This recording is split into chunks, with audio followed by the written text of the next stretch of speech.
It is more than just a river. The Volga is a vital line of communication, 3,700 kilometers long. This is Europe's largest river, dividing it from Asia. They say it mirrors the soul of Russia. In the summer of 1942, the Volga becomes the target of Hitler's great offensive in the southern sector of the Eastern Front. The Sixth Army advances on the Volga. On the 23rd of August, German tanks reach the riverbank and the city from which there will be no return.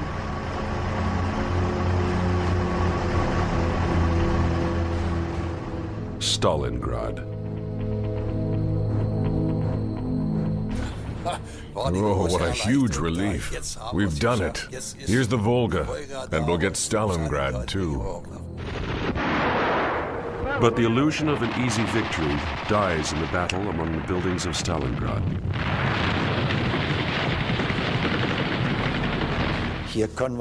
We could possibly grit our teeth here and not imagine that we weren't going to capture the city. But we were already gripped by this feeling. What in hell is going on here? The war shows its cruelest face in this industrial city on the Volga. Death lurks behind every wall at any moment. Stalingrad is turned into a mass grave. Towards the end, 1,000 German soldiers will die here, every day. Many got up out of the trenches. They stood up out in the open and walked towards the Russians. Of course, they'd hardly got over the edge when they were shot. Many of them went to pieces up there. A battle of despair in which 500,000 Soviet soldiers will die. They must hold Stalingrad at all costs. The company commander warned us, not one step backwards. There's nowhere for us to go on the other side of the Volga. Hold out until death. An entire army will be destroyed in the ice of Stalingrad. 300,000 German troops will be surrounded. 2/3 of them die. They will die in battle or freeze and starve to death. Survivors will never forget the scenes of death. Thousands of soldiers were lying unburied in the snow. Thousands upon thousands. The road ran through them. The wind blew across them. Something is shattered in you. I've said it before. Something inside is destroyed that you can never get back. The Red Army's shelling puts an end to the German armed forces' invincible reputation. They are making war in the Christmas season of 1942, between life and death. While families enjoy Christmas in Germany as a celebration of love, 3,000 kilometers away on the Volga, it's a matter of survival and of escaping the reality of this murderous war.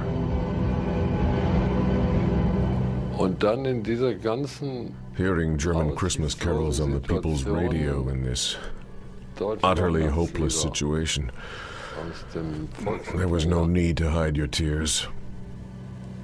I'm quite sure that many of the men in the Stalingrad division who had forgotten how to pray learned how to do it again.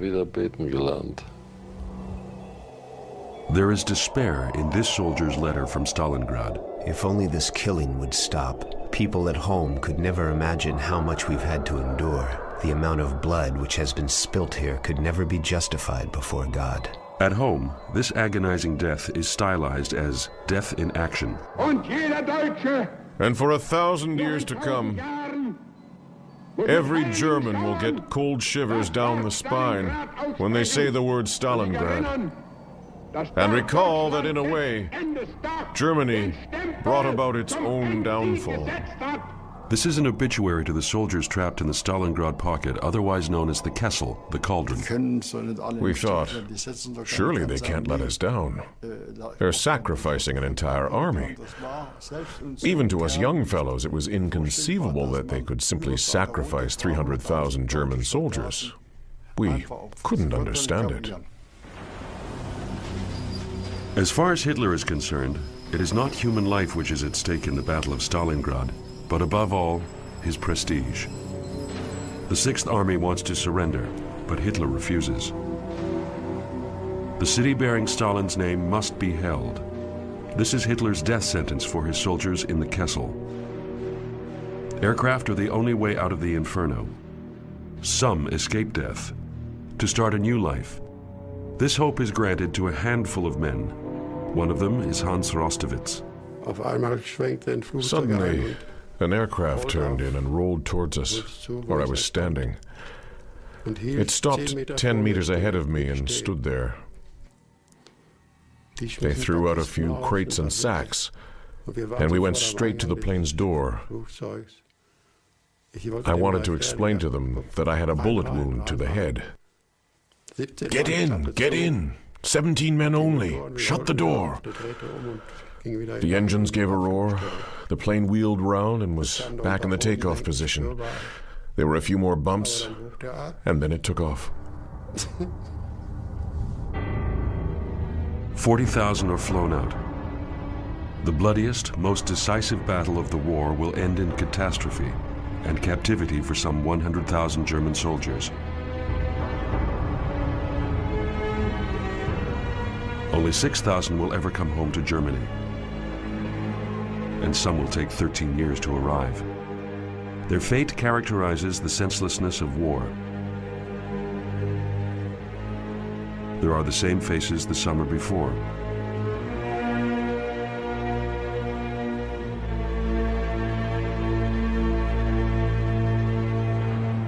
It was the 28th of June, 1942. German units in the south launch an attack in the direction of the Caucasus. Moscow's defeat in the winter of 1941 seems long forgotten. Hitler's war of conquest in the east continues.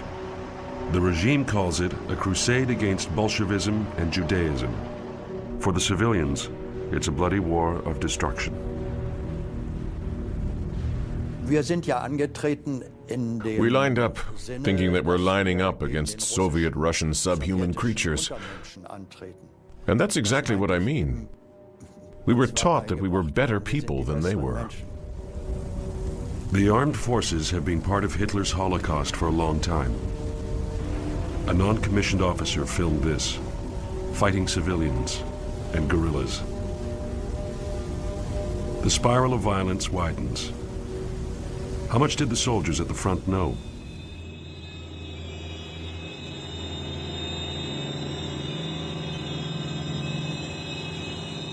Thank God we at the front didn't hear about what was happening in the hinterland. That only came during the course of the war. We knew about a year later. I'm only talking about Russia now. It was only then that we heard about the obscenities back there. But sometimes they become eyewitnesses. In August, a division of the Sixth Army is resting in the Ukrainian city Belaja Zerkov. This is where the SS Special Unit 4A locked 90 Jewish children in a cellar on the outskirts, without water or bread. The youngest ones are still babies. Their fate, their whimpering, shook the residents of Belaja Zerkov, including the family of Anna Protas. When my father came home, he was deathly pale. He was weeping. He said, "I heard the children scream, 'Mama,' at the top of their voice. They were shouting, 'Mama, Mama.' It's still ringing in my ears." He broke down and cried. The SS shoot their mothers and fathers. What is to become of the children?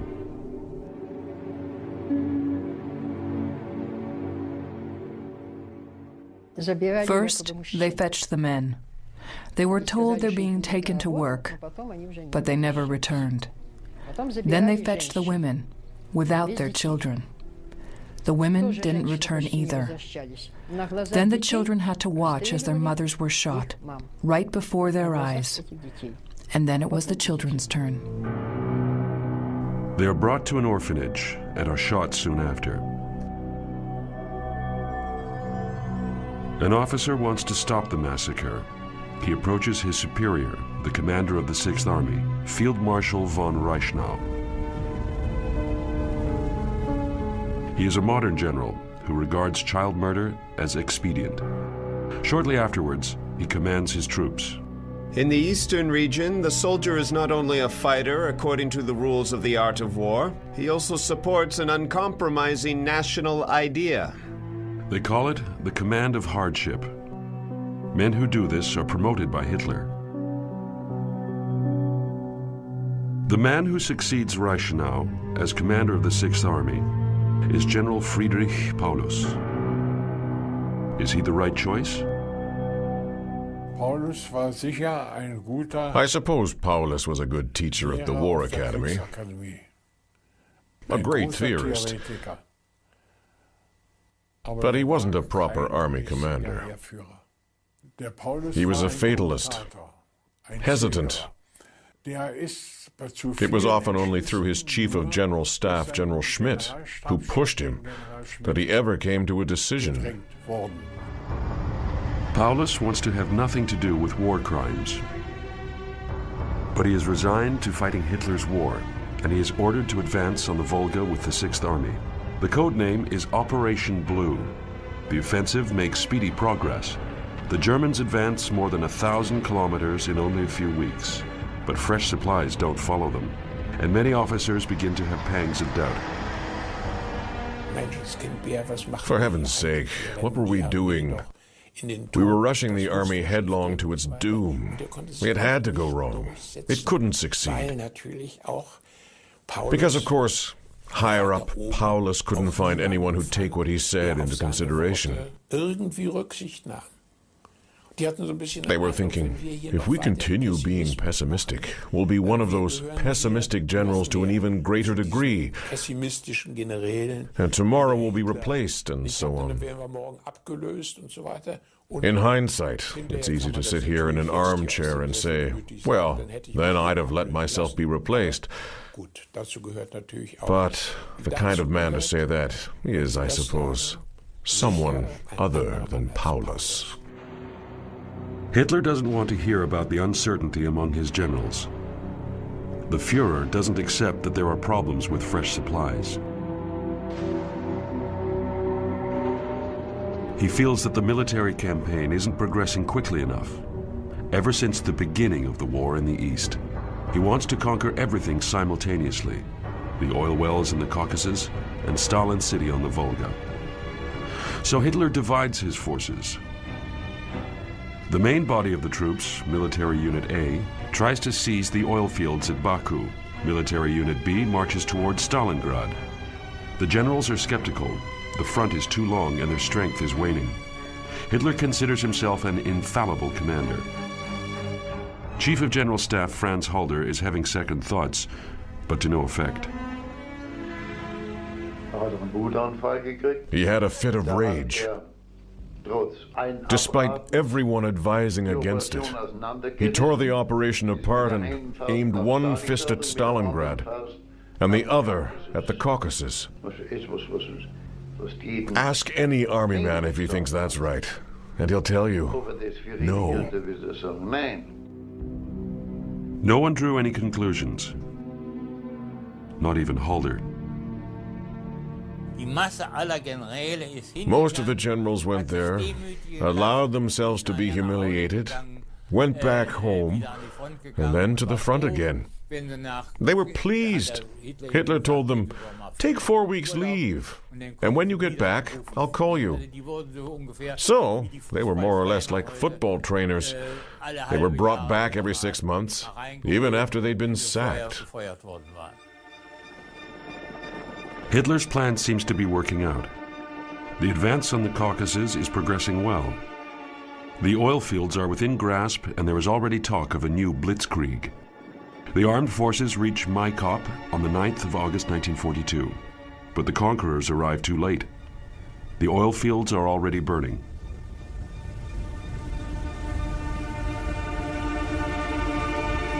Hitler's advance in the south breaks down. The Russians set their own oil fields alight so that they could keep them from us. I think the Russians knew about our poor provision of supplies, because we soon heard that there was no fuel.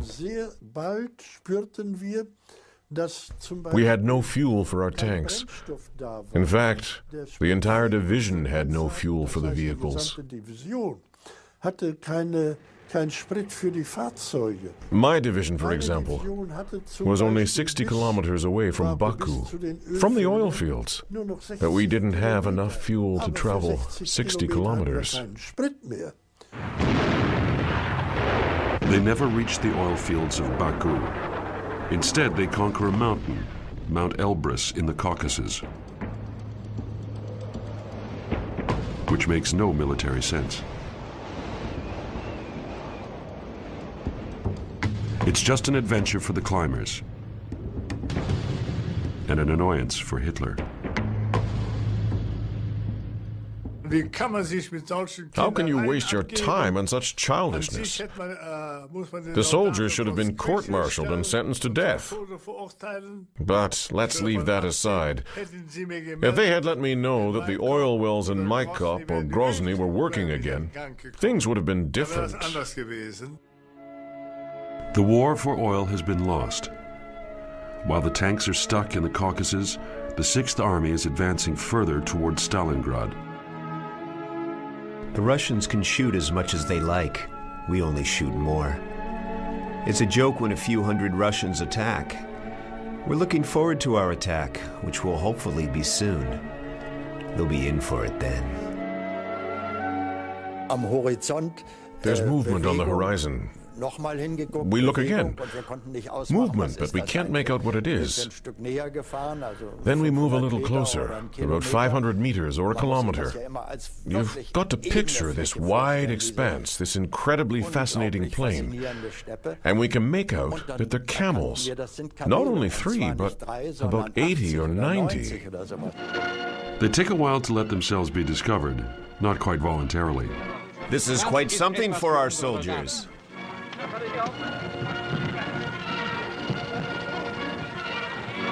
The captured camels are immediately employed as pack animals. Because there's no fuel, the march to Stalingrad grinds to a halt. Our tanks were parked. We still had a little fuel for us to move, of course, but we didn't have enough to launch an attack. It wasn't even enough fuel for one day. A tank regiment uses, I don't have the figures handy, but it uses a lot of fuel per day. If you think that there were 200 tanks that could still advance, we had enough ammunition for at least one attack on Stalingrad. But we still had a difficult battle to face, and we didn't have enough ammunition for that. In other words, there was a real breakdown in our supply network. We could only advance on Stalingrad 3 weeks later than originally planned. At least, our unit, our division could. Crucial days are lost. Then comes the surprise. The armed forces advance into a void. The Red Army retreats. leaving villagers and other people to an uncertain fate. Yes, we had to run from the cities and villages. Many people came with us. Those who stayed behind reproached us and said, "How can you do this? It's a disgrace." And yes, we were ashamed. That's why we tried to avoid towns and villages and traveled along remote roads and across fields so that we didn't have to face the people who had to stay behind. We abandoned them. In Stalingrad, no one had any idea what was about to happen to the city. The metropolis on the Volga is known as a model socialist city, famous for armaments and traffic on road and river. It has 450,000 inhabitants, 5 high schools, and 3 theaters. The city stretches for 30 kilometers along the Volga. It was a beautiful city. There were multi-storied buildings in the center, 4, 5-storied buildings. And on the outskirts, there were family homes, as well as the so-called merchants' houses, double or triple-storied houses. They were very well kept, and most important was, the city was very green. The original name was Zarazin. According to legend, this is where Stalin salvaged the revolution during the Civil War. I found everything I wanted in this city. The opportunity to learn, the opportunity to recover my health, the opportunity to fish. The Volga was very rich in fish, you see.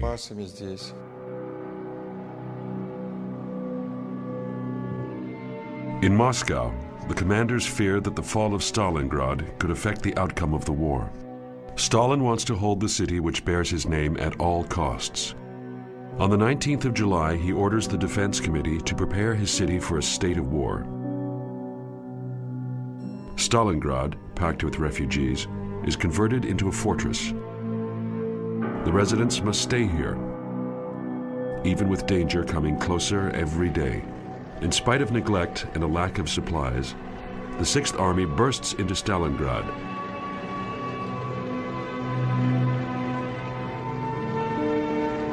The German soldiers are confident of victory, and many are already looking forward to their holiday at home. We believed that if we could isolate Stalingrad, and with it, the Volga, the war was in effect as good as over. Perhaps one still had to advance on Moscow from the south. But as far as we were concerned, the conquest of Stalingrad and the closure of the Volga as a line of supply meant the war was practically over. The war has reached the homeland by now. Cities are bombarded more and more frequently. More and more, families must say goodbye to their fathers because they've got to go to war in the East and rarely come home.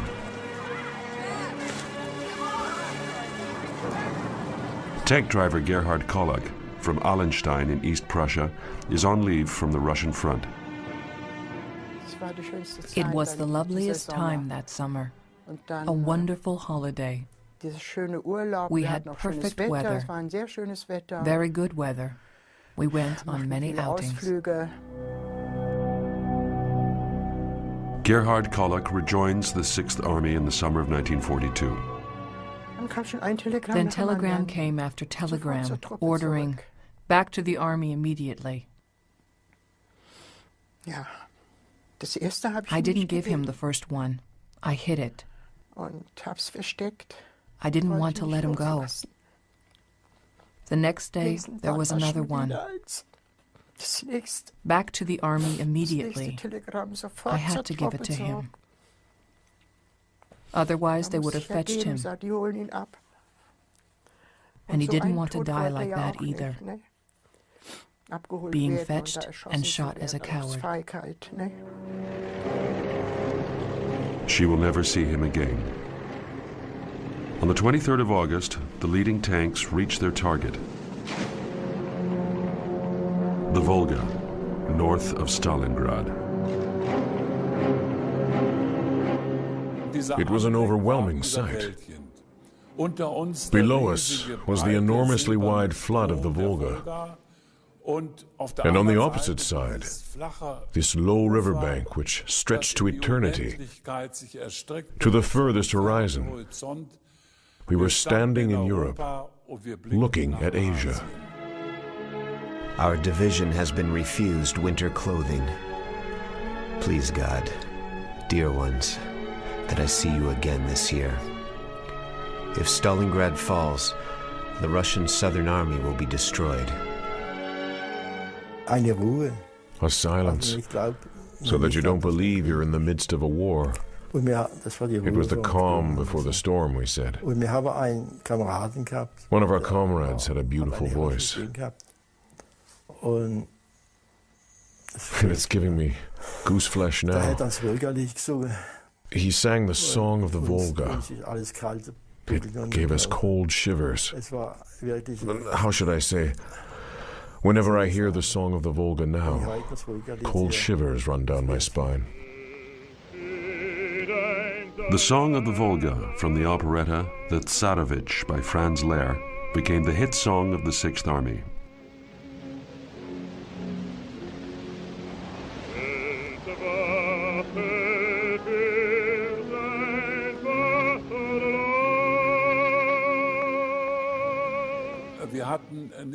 We didn't have much time to waste by standing and looking at this view towards Asia. We were being shot at by an anti-aircraft battery close by. So we had to attack and eliminate them. We did that. We charged full speed at this anti-aircraft division. And to our horror, we discovered that it was being operated by women. Loringhoven's division is one of the first to admit that the steel ring around Stalingrad isn't so easy to penetrate, that the enemy is mobilizing all its forces, and that they even let women fight. And at the time, this appeal came, an appeal to the soldiers. There is no land for us beyond the Volga. We knew before that we will neither cross the Volga nor retreat. We didn't need convincing. We knew that's the way it has to be. We knew what we were defending, our country, and most important, our city. The German Air Force bombs the city till it's ready to be stormed. The same day that the German tanks reach the Volga, the Luftwaffe drops 41,600 bombs on Stalingrad.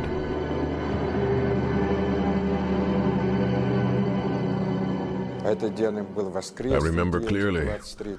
It was a Sunday afternoon, the 23rd of August, at exactly 8 minutes past 4. You could hear a rumble, a terrifying rumble from the left bank of the Volga. There were air formations. At first we thought it was an exercise by our aircraft, but suddenly we heard the whistling, and the explosions began. The raid is the most severe strike so far on the Eastern Front.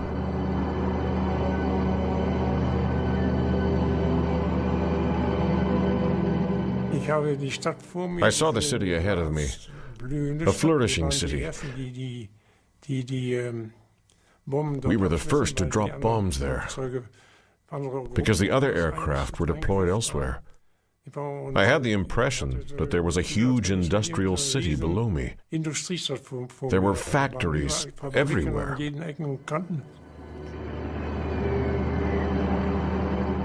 Thousands of tons of bombs turned the city into an inferno.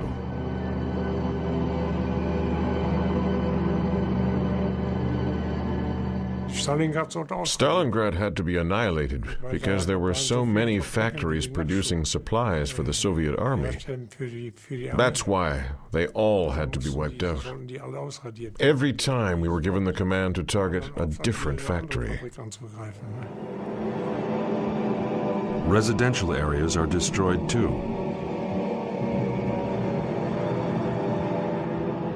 40,000 people die in Stalingrad during the first week of bombing.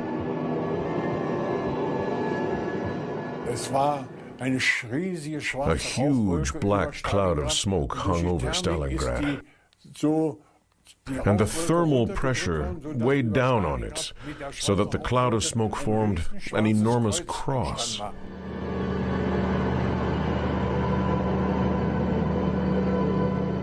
At the time, we saw it as virtually a tombstone for Stalingrad. No one had an inkling yet that it would be the tombstone of the Sixth Army.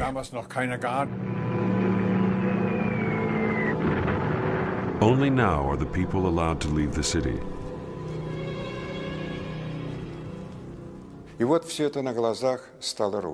Everything collapsed before our eyes.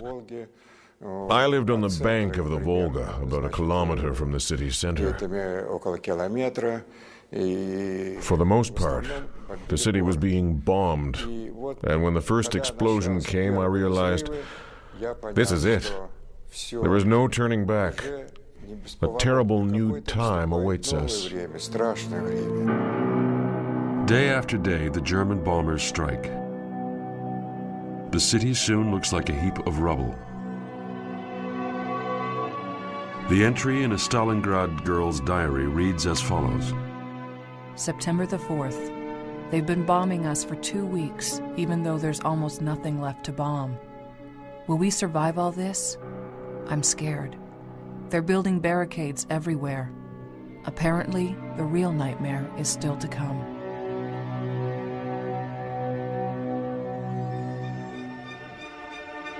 German soldiers march into Stalingrad on the 13th of September. Many citizens are surprised by their first contact with the attackers. I saw some handsome men marching there. They looked like Olympic athletes. They carried themselves upright and had no devilish horns as the children and even we had imagined. They looked good and were quite friendly, really. The troops are there to break down the last resistance, and they believe the job is done. But the real Battle of Stalingrad is only beginning now.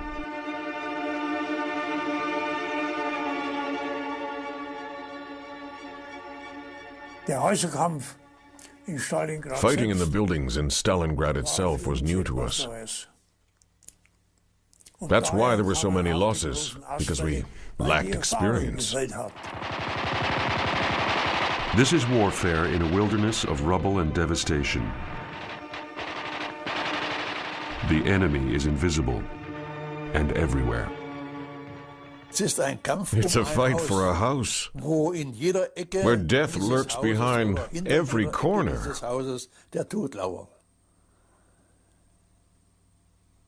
You can't imagine a situation more frightening and more horrible than that. A German general writes to a friend. Attacks coming from cellars, from hidden bunkers and ruins lead to heavy losses among our troops.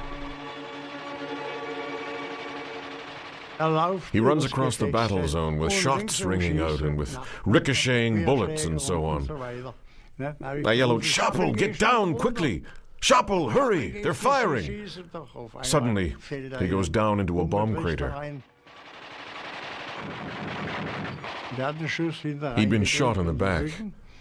It had ripped open his left shoulder, and where the bullet exited on the right, everything was torn open. The air from his lungs was blowing out there. He said, "Well, Helmut, the war's over now." And I said, "Yes, Schappel, the war is over. I promise I'll fetch you tonight. I promise. Lie here quietly and I'll send the first aid people to you. You're very seriously wounded. Can you hear the air from your lungs? Yes, he said. The first aid workers arrived too late. Regiments turn into units of shock troops. They call it the War of Rats. One wrong move can be fatal. When fighting in the buildings, we came across all sorts of things. Where Russians were sitting in the cellar, our men were on the first and the second floor. But then there were Russians on the top floor again.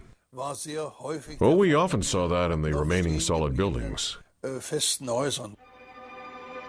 Every building became a fortress in the devastated city. Tanks and artillery can play no part in the battle among the rubble. Buildings are taken with machine guns and hand grenades. The stronger ones among us could throw the grenades 10 to 15 meters up into the buildings. They exploded. Then the Germans opened fire, and their aim was pretty good. Regardless of losses, Red Army soldiers were forced to attack. Our company commander, Babachkov, gave the order. Look carefully at the rooms on the first floor, right in the middle. Try driving them out with grenades first. If they jump out of the windows, we'll kill them down here. But they were stubborn. They carried on shooting. Then another grenade, and yet another. Eventually, only one German was still firing and wouldn't let us in. The daredevils turned up. They crept up close to the building, and we saw them charge it from the courtyard. Then it was quiet. It was our turn. We didn't take prisoners in cases like this. There was no hands up. But the German fired and was paid back in the same way. This is the most brutal form of war. In hand-to-hand combat, man against man, the battle becomes a massacre. This is how they fought in previous centuries. Steel on steel.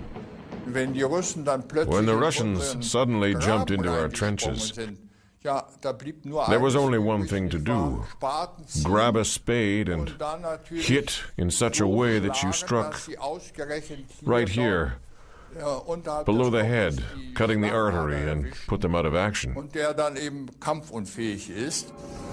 In this war, no weapons are barred, even the flamethrower. There was growing despair on the Russian side too. These will be the last words I write you. You'll never see me again. We're parting forever. Somehow I've become indifferent, and I'm not really afraid to die. Sorry if I'm causing you pain. If only I could see you one more time. Newcomers to the front cannot cope with the hell of Stalingrad. After 2 or 3 days, I noticed that these young men were no match for what was happening. They came back, and they were mentally disturbed. They laid down their arms. They had cracked up. They spoke mindlessly. To put it mildly, they'd gone mad. The pictures on the weekly newsreel show a different war. Young soldiers, well cared for during a ceasefire. Reality is different. They are badly neglected and absolutely exhausted. The longer you're out there as a soldier, the more deadened you become. You switch off. What do you do if the man next to you in the trench gets a direct hit, possibly a grenade, and where the man had been, not a shred is left? The grenade or the artillery missile might have exploded in his body, and then only shreds fly about. That is war. That's what war looks like, and that's the truth. Dear ones, at last I've arrived at Europe's river of fate. You'll be astonished to hear that this city which has been the object of such fierce fighting is still not in our hands. The Russians are still holding out, but not for long. The decision can come any day now. You can count yourself lucky every day that you don't get hurt. By the time you get this letter, the special news flash about Stalingrad's fall will have come through. How simple a piece of news like that sounds in the peace and quiet of home.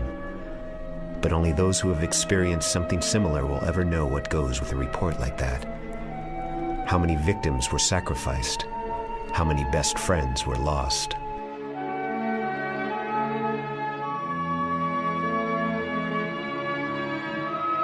The weekly newsreel is determined to report the fall of Stalingrad. The southern part of the city is firmly in German hands. Our soldiers are hoisting the swastika above an area that was fiercely fought over.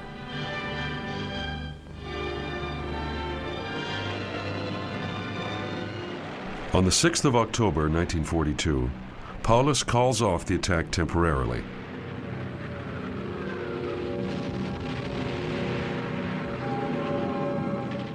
The troops are not prepared for the winter. They are badly neglected and cannot even hold a completely conquered Stalingrad. Hitler orders total appropriation of the city. For him, the battle has long since become a question of prestige. Because it was Stalin's city, Stalingrad. That was the point, exactly. That the dictator on the other side was saying, the city bearing my name will not be taken. Then the two dictators get stuck into it and sacrificed endless numbers of people to an end, which is, speaking in ideological and military terms, absurd. There are immense losses on both sides. Time is blood. That is the motto of the defender. Hitler's chief of the general staff has warned that the front is overstretched, the losses are too high. In the coming winter, catastrophe threatens. Darauf tobte Hitler. Hitler went into a rage and bellowed at Hulda. How dare you judge what one can expect from soldiers and officers? During the First World War, you sat in your swivel chair in General Staff, and that's where you've been this time. I have experience at the front. I know you can expect soldiers, non-commissioned officers, and officers to be willing to die. It's a matter of honor. Hitler's helper, Halder, is dismissed. The senseless killing continues. The Red Army loses 2,500 men every day. This footage is shot in a Soviet hospital. The Germans don't let cameras into their hospitals. People suffer equally on both sides. The men lay there. Many of them couldn't move their hands. So when they were discharged, they weren't able to button up their trousers. They wet their pants. They soiled themselves without even noticing. Amazingly, I didn't smell it, even though it must have stank to high heaven. I'd gotten used to it. But when I walked into the cellar with 2 Red Army soldiers and told them this was a hospital, where there were many sick people, the soldiers reeled from the dreadful stench.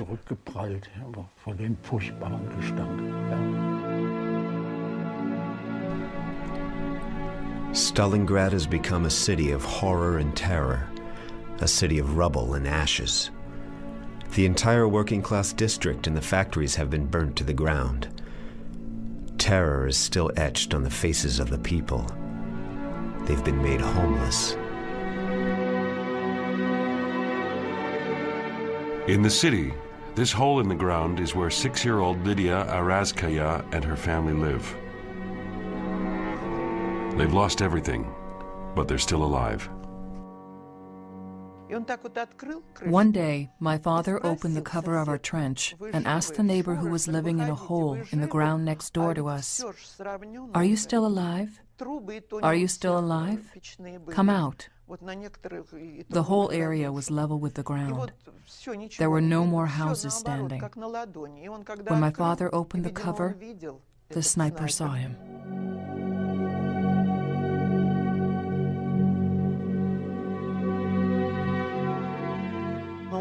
At that moment, he collapsed. He hadn't even finished his sentence. He said, "Are you still?" The bullet hit him in the right temple. The invisible threat of the sniper lurks everywhere in the ruins of Stalingrad. A man called Zikan is said to have shot 224 Germans by the middle of November. Russians hail him as a hero. Garja Shokolov wants to be a sniper too. It was like this. After 3 days, someone said to me, "You're slit-eyed, so you should be able to shoot well. Get a sniper's rifle." So I fetched one. 4 of us were walking along the bank of the Volga. We had to shoot at the insulators on the telegraph poles. I hit 2 out of 3. The others, only 1 each. On the second day, I hit 3, and the others none at all. The commander told me, "You're a sharpshooter now." Sharpshooters like Garja Shokolov keep their adversaries in constant fear. Did we regard the German as a human being in those days? No. I had no problem killing them. If a vehicle was moving, I tried to hit the driver. I aimed a little further ahead. I couldn't see the driver, but the vehicle would stop. So... The Germans are living targets.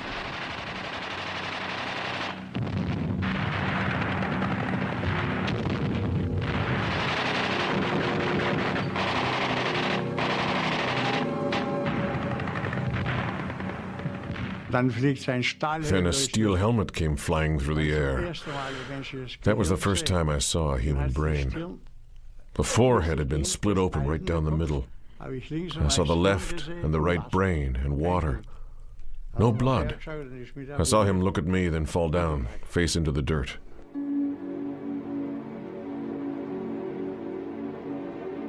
The Russians have remarkable sharpshooters. God help me that I may never become their target. We're freezing, but it's not even winter yet. What will happen in winter if they leave us here? Help us, Holy Mary, to get back home. The writer of that letter was fatally wounded soon after. Death comes in so many different ways. It can be as merciful as a well-directed headshot. The head falls, and one might almost think the soldier has laid down to sleep.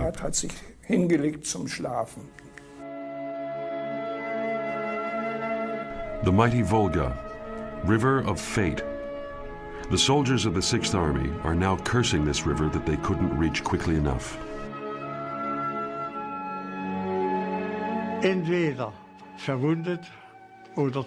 We understood that was how we'd end up. We were at the places of execution. We'd spoken about it. We sang the song of the Volga once. Everyone wept. You were a young man, proud, 20 years old, and then you were executed in this manner. There were once 1,200 men in Helmut Waltz's regiment. In mid-October 1942, only 60 are still fit to fight. By the middle of October, most of Stalingrad has been taken in bloody fighting, and the armaments industry is completely destroyed.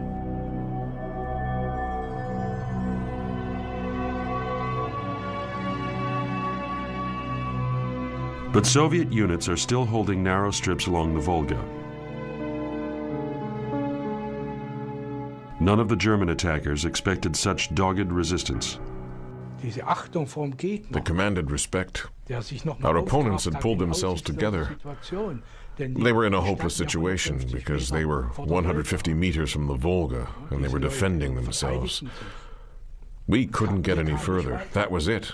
We couldn't get any further. But Hitler is already celebrating his conquest of the city that bears his enemy's name. The Löwenbräu Keller in Munich on the 8th of November 1942. I wanted to reach the Volga at a specific point in a specific city. It happens to bear Stalin's name. But don't think that's why I marched over there. It might have been called anything else. You know, we're modest people. We've got it, you see. There are only a few tiny places left. No ship can go up the Volga anymore. And that's the crucial thing. He couldn't care less about the dying in Stalingrad.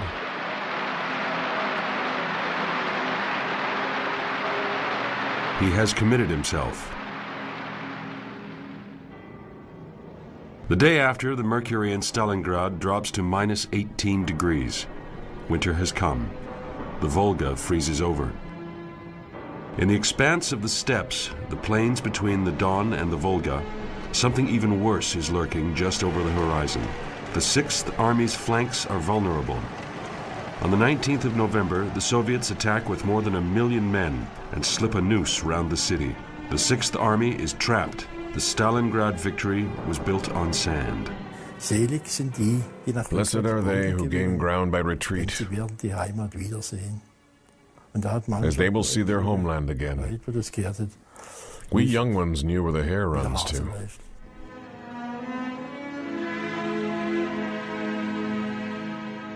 Hitler hears about the noose around the Sixth Army on the 22nd of November.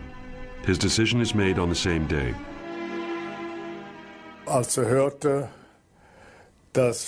When he heard that Stalingrad was boxed in, he immediately ordered that the city was to be held at all costs. He has just handed down a death sentence for the Sixth Army. The German invaders will be sacrificed in the Kessel of Stalingrad.